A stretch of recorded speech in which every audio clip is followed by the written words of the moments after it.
Algae fuel is an alternative renewable biofuel source that uses microalgae. Microalgae is a unicellular organism that contains both lipids and sugars that allows algae fuel to be used for both biodiesel and ethanol. Algae fuel is used as an alternative biofuel source that would be helping to solve the problem of growing demand for oil and the limited oil reserves.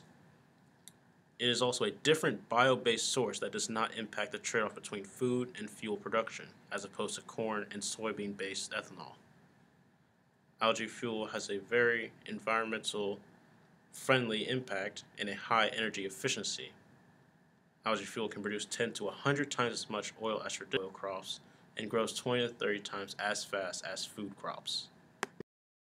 How algae fuel works. As you can see below, there's a four-step process: cultivation, harvesting, extraction, and refinement. Algae are usually cultivated in large ponds where the algae is gathered for extraction. In the extraction process, oil is extracted from the algae and from there is refined into specific fuels such as jet fuel, gasoline, and diesel. Algae fuel can serve as an alternative to fossil fuels.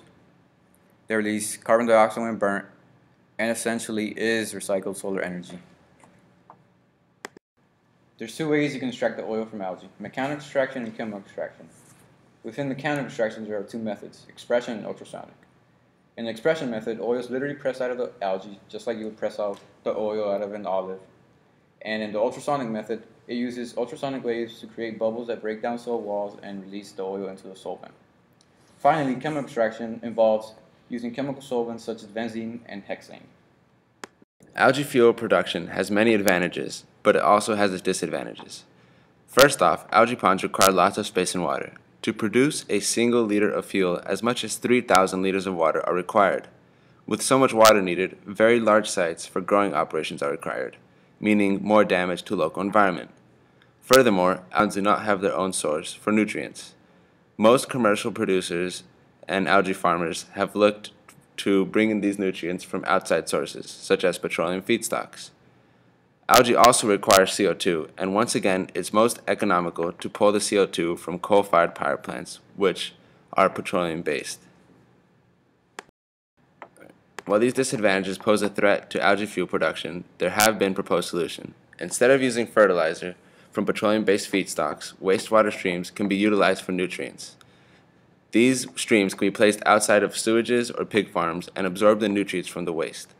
Research in saltwater and brackish water for cultivation continues to grow, allowing for algae to be grown and cultivated in the ocean instead of on land. Vertical and closed systems require significantly less space than raceway ponds, and companies have begun to patent designs. While currently algae fuel is not commercially produced, companies such as Kalina in Hawaii have begun to cultivate the biofuel from algae, and other companies such as Nest Oil expect to produce algae commercially by 2015. To summarize, algae has strong positive impacts on climate change in the long run and can even mitigate the CO2 emissions caused by other sources such as corn ethanol. Algae can be converted into various types of fuels including biodiesel, biogasoline, jet fuel, methane, and ethanol. Producing algae fuel commercially currently has its disadvantages, but there are solutions, which are bringing companies closer to commercially producing algae at a more efficient and environmentally friendly rate. Thank you for watching, and thank you for listening.